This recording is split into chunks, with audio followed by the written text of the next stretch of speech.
시청자 여러분 안녕하십니까? 지역의 이슈를 살펴보는 헬로우 이슈토크입니다.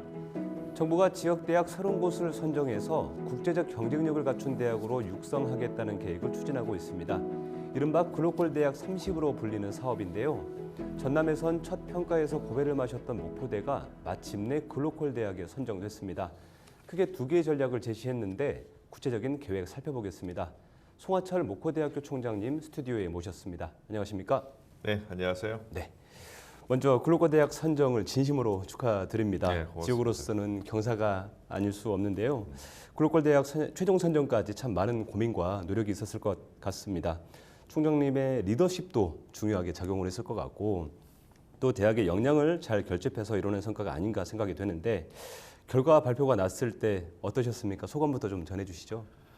예, 뭐 당연히 다들 그 고생했던 대학 구성원들 많이들 기뻐했고요. 저희 그 글로컬 대학 사업에는 전남도 외에도 12개의 시군이 참여를 하고 있고요.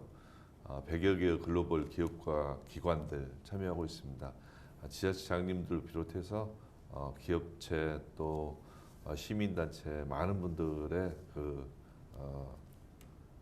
기뻐하는 모습과 응원이 있었습니다. 이 기회를 빌어서 감사 말씀드립니다. 네, 다시 한번 축하드리고요. 요즘 지구촌과 지역의 합성어인 이 글로컬이라는 단어가 이 교육계의 이목이 좀 집중이 되는 것 같습니다. 글로컬 대학 30 이게 어떤 정책이고 또 선정되면 어떤 지원을 받게 되는 겁니까? 네, 뭐 잘 아시다시피 지금은 이제 지방은 인구 소멸의 위기를 겪고 있고 그에 따라서 이제 학생 수도 감소를 하고 있는데 실은 지역을 지키는 데에는 대학이라는 존재가 필수적입니다. 그래서 지방에 30개 대학을 선정을 해서 네. 글로벌 경쟁력을 갖춘 그리고 또 로컬 현안에 충실한 그런 대학을 육성하겠다라는 교육부 정책인데요. 네. 이 지정이 되게 되면은 국비 1,000억 원을 포함해서 네. 대학이 지내가려고 하는 여러 가지 혁신 사업에 대한 그런 규제 개혁 뭐 이런 부분들이 그 지원이 되게 되고 그와 더불어서 이제 그 지역 내에서 기업체와 지자체 간의 이런 그 대학 간의 네트워크 형성된다는 부가적인 효과가 있겠습니다. 그렇군요. 굉장히 꽤 큰 규모의 예산 지원 또 더불어서 그런 규제 개혁에 대한 규제 완화들이 이제 뒤따를 것으로 보이는데 요즘 학령 인구 감소 방금 말씀해 주셨지만 지방대 위기감들을 좀 감돌고 있습니다. 글로컬 대학 선정까지 준비 과정이 결코 쉽지는 않았을 것 같고요. 목포대학교가 또 글로컬 대학 선정 준비하시면서 각별히 관심을 가졌던 분야라든지 좀 노력이 있었다면 소개 좀 해주시죠. 예, 뭐 저희가 이제 글로컬에서 이제 글로벌 영역 쪽은 네. 우리가 그 글로벌 경쟁력을 갖고 있는 뭐 해양 특성화라든지 네. 에너지 특성화의 부분에 방점을 둬서 준비를 했고 그 동안에 이제 저희 목포대학교 같은 경우에는 우리 도 내에서 네. 지역 지역 협력이라든가 산업 협력을 갖다가 선도하는 그런 대학이었기 때문에 네. 그 동안에 이제 그 갖춰진 좋은 네트워크를 바탕으로 해서 기업체와 지자체들이 상당히 그 어렵지 않게 참여하는 그런 구조여가지고 네. 그렇게 크게 협력 체제를 구축하는 데는 어려움은 없었습니다만은 네.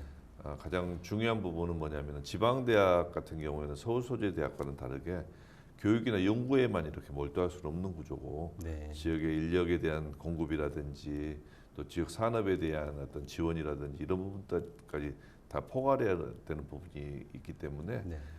지역 대학의 역할에 충실하면서도 글로벌 경쟁력을 갖춘 그런 대학이 되기 위해서는 어떤 그 한계상을 극복해야 되느냐 이런 부분들을 갖다가 굉장히 많이 심도 있게 검토하고 기획을 했던 것 같습니다. 그렇군요. 이 대학의 본연의 기능인 교육 기능뿐만 아니라 지역에 있는 산업들까지도 함께 그런 것들을 고민하셨다라는 노력이 담겨 있는 것 같은데요.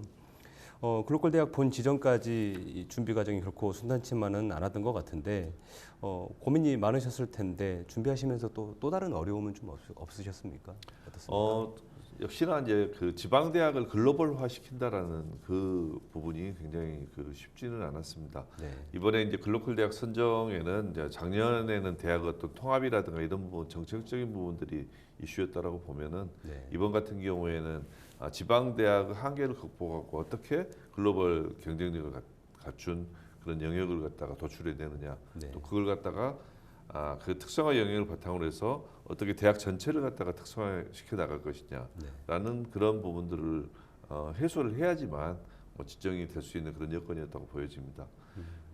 그래서 이제 뭐 잘 아시다시피 이제 그동안에 저희 목포대 같은 경우에는 네. 이제 선박해양이라든지 에너지 ICT 분야에 네. 한 20년 정도 특성화 영역을 계속 발전시켜 왔기 때문에 네. 그것을 바탕으로 해서 글로벌 탑3에 들어가는 그 영역에 있어서는 그런 비전을 제시를 했습니다. 네, 그렇군요. 그동안에 준비해 오셨던 노력들 들어봤고요. 이번엔 글로컬 대학의 내용을 좀 더 자세히 들여다보겠습니다. 목포대가 설정한 목표와 전략을 좀 살펴보니까 앞서도 말씀해 주셨는데 우선 크게 두 가지인 것 같습니다. 그 중에서도 이제 친환경 무탄소 선박 또 그린 해양에너지 산업 선도하는 그런 해양 특성화 대학으로 나아가겠다 이런 방향성을 제시를 하셨는데 어떤 내용들이 좀 담겨 있는 겁니까? 네, 뭐 저희 목포대가 소재하고 있는 전라남도 서남권 지역 같은 경우에는 주력 산업 자체가 영암 대불 국가산업단지를 중심으로 한 조선해양산업 그리고 나주 에너지밸리에 있는 그 한전이 이전한 나주 혁신도시의 에너지 ICT 산업이라고 할 수가 있습니다. 그래서 그동안에 이제 저희 목포대 같은 경우에는 한 20년간을 갖다가 이 분야의 해양 특성화 대학이라는 걸 표방을 해왔었고 산업부로부터 산학융합지구라고 해서 이제 네. 기업체를 지원하는 그 산단 내에 네. 산업단지 내에 대학을 이전시켜서 기업과 대학을 공간적으로 통합을 하고 인력 양성이라든가 기업 지원, 기술 개발을 하는 그런 산학융합지구를 국내에서는 최초로 네. 영암 대불 국가산업단지와 나주 혁신산단에 지정받은 최초 대학입니다. 네. 그래서 이제 그 분야에 있어서는 지역협력이라든가 산학협력이 근간이 되게 되는데 네. 마침 이제 이 대불 산학융합지구 같은 경우에는 우리가 지방시대위원회의 지역균형발전 우수 사례로 네. 선정될 정도로 열심히 해왔었던 부분이고요. 요즘은 이제 이 주력 산업이 탈탄소라든지 네. 그리고 AI를 중심으로 한 이제 디지털 대전환의 시대를 맞이하고 있지 않습니까? 네, 그래서 그렇습니다. 우리 대학이 무탄소 선박이라든지 해상 풍력이라든지 그린 해양 에너지 산업이라든지 ICT 산업을 갖다가 선도하는 글로벌 산업을 선도하는 그런 어떤 비전을 제시했고 그래서 이제 이런 내용들이 이제 그 중점적으로 부각돼서 아마 보이실 겁니다. 요즘 뭐 대학의 교육만으로는 학생들이 취업한 뒤에 뭐 현장에서 실제로 이렇게 투입이 돼 보면 좀 수행하는데 한계가 있다 이런 말들도 많이 나오잖아요. 그러다 보니까 이런 실제로 현장에 필요한 인력을 키워내는 어떤 노력들도 이제는 중요할 것 같은데 결국은 그럼 이제 지역 기업들과도 어떤 긴밀한 협력들이 좀 필요할 것 같습니다. 이런 부분들 좀 어떻게 극복해 나갈 계획이신가요? 뭐 아까도 말씀드렸다시피 저희 국립 목포대 같은 경우에는 전국에서 최초로 2개의 산학융합지구 그것도 상당한 대형 사업입니다. 웬만한 거점들도 이렇게 진입하지 못하는 그런 사업인데 네. 2개를 먼저 지정받아서 영암 대불 국가산업단지와 네. 그다음에 에너지 밸리에 이렇게 산학융합지구를 운영을 하고 있는데 여기서 형성된 네트워크가 네. 기업체들 한 500개, 혁신기관들 한 50여 개, 그리고 글로벌 기업까지 포함을 하면은 뭐 한 5, 60개의 그런 어떤 글로벌 기관들, 기업체들이 이렇게 우리와 그 같이 보조를 맞추고 있어서 네. 그런 그 기업체와 지역과 협력 관계는 그렇게 어려운 그런 문제는 아니었다라고 생각을 하고요.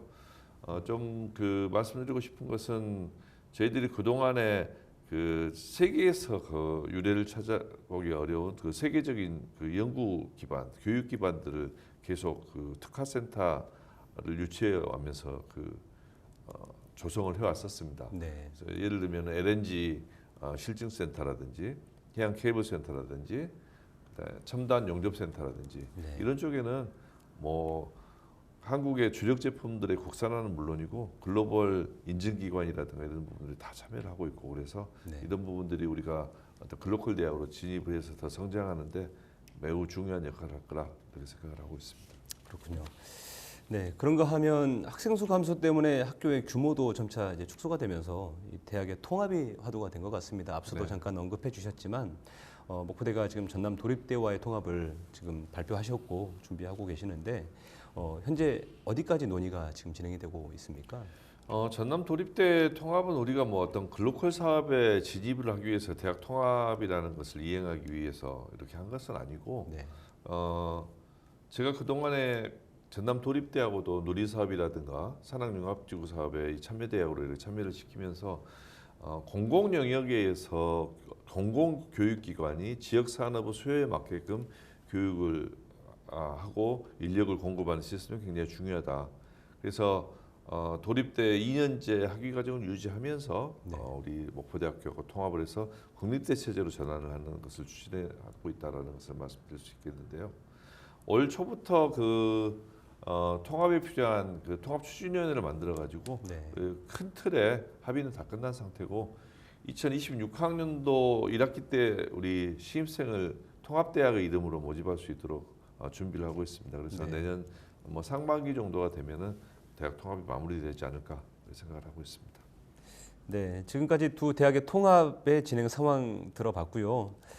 두 대학의 통합으로 또 얻을 수 있는 시너지가 분명하기 때문에 통합을 추진하셨을 거라고 생각이 됩니다. 어떤 시너지를 기대하십니까?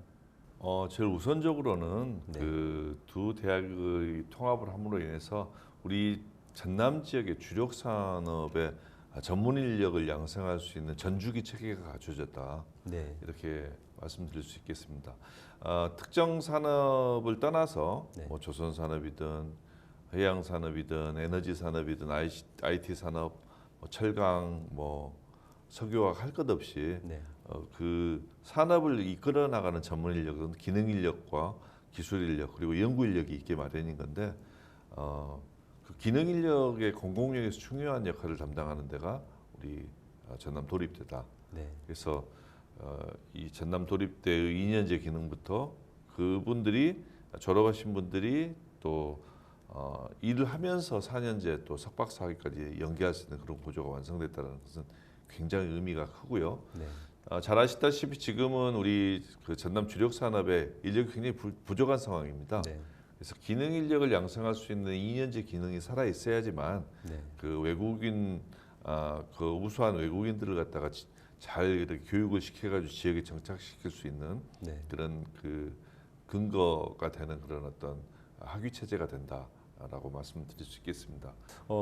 최근에 이제 지자체장님들께서도 이제 보도 자료를 통해서 이번 글로컬 대학 선정에 대해서 모두 자기 일처럼 기뻐하셨어요. 네. 예, 많이들 환영을 해주셨는데 아무래도 지역 경장의 어떤 성장이라든지 지역 발전에 좀 긍정적인 영향을 기대하시기 때문에 아무래도 더 환영하지 않으셨나 생각이 네. 됩니다.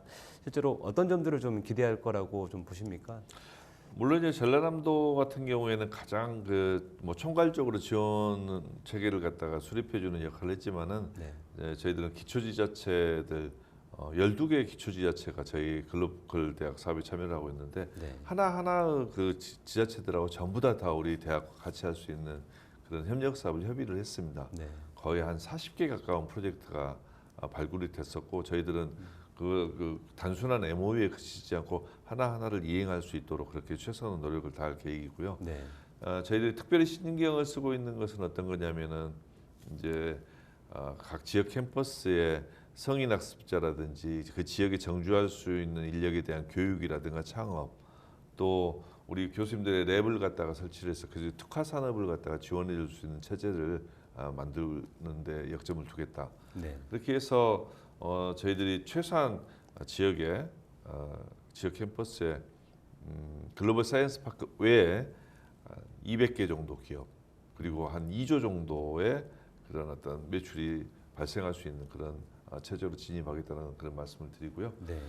그리고 그 주력 산업인 조선해양 산업 그리고 나주 혁신도시의 에너지 산업, IT 산업, 해상 풍력 이런 부분들 같은 경우에는 저희들이 예상컨대 3, 4년 후에는 지금 대비해서 한 7조 이상의 네. 매출이 발생을 하고 10,000명 이상의 그런 어떤 고용이 창출될 것으로 기대를 하고 있습니다. 네. 물론 대학이 어떤 특정 사업을 이렇게 추진을 하면서 그 모든 매출과 모든 인력 양성을 갖다가 다 담당하는 건 아니지만은 네. 이 기능이 없다라고 하면은 실제로 그런 미래 비전을 갖다가 그림을 그릴 수가 없다라는 그런 측면에서는 우리 길로컬 대학 이번 지정이 굉장히 중요한 그런 어떤 터닝 포인트가 되지 않는가 하는 생각을 하고 있습니다. 네, 그렇군요.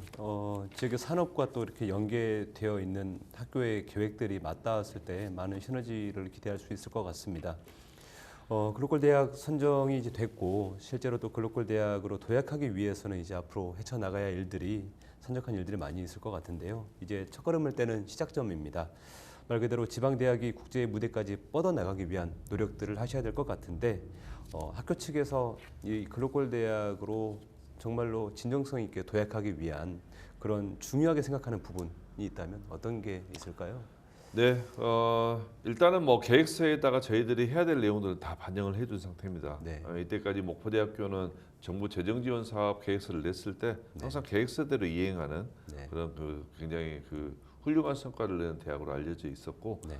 저희들은 거기에 차질 없이 할 수 있도록 네. 그런 재정 확보라든지 네. 그다음에 세부 추진 계획을 작성해서 바로 스타트할 계획입니다. 네.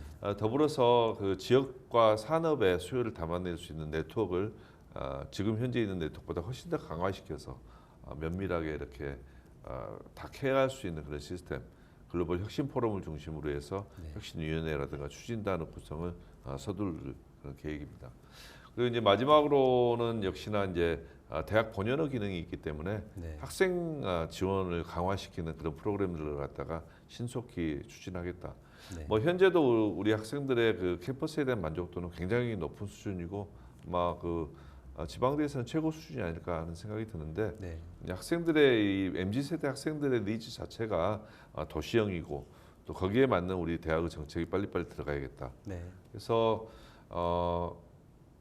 거의 서울의 웬만한 대형 사립대보다도 훨씬 더 좋은 그런 어떤 복지, 뭐 학생들의 MZ 세대에 맞는 1, 2인실 기숙사에 대한 환경 조성이라든가 네.